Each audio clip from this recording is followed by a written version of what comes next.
and whether this block will move or not move depends on the magnitudes of friction and mg sin theta.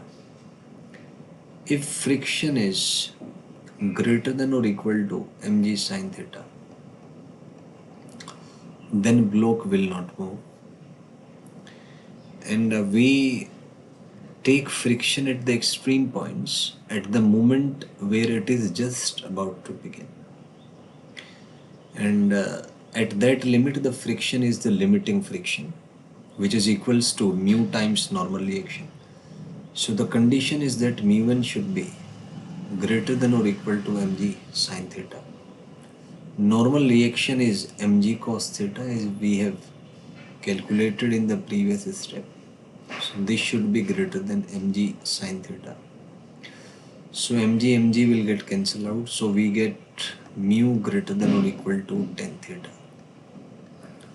So this is the condition for which block will not move. And obviously the condition for moving will be mu less than tan theta.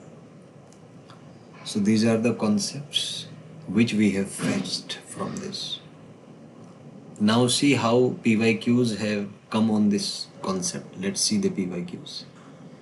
So here is a PYQ question number 7, which says that a rocket is fired vertically from surface of Earth with an acceleration 2g on an inclined plane inside a rocket, making an angle theta with horizontal. Point object is kept. Coefficient friction mu minimum such that mass does not move.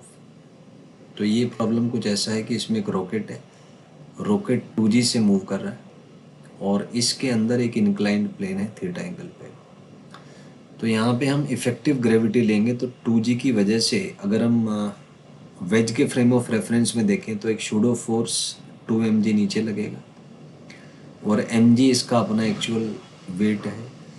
तो जो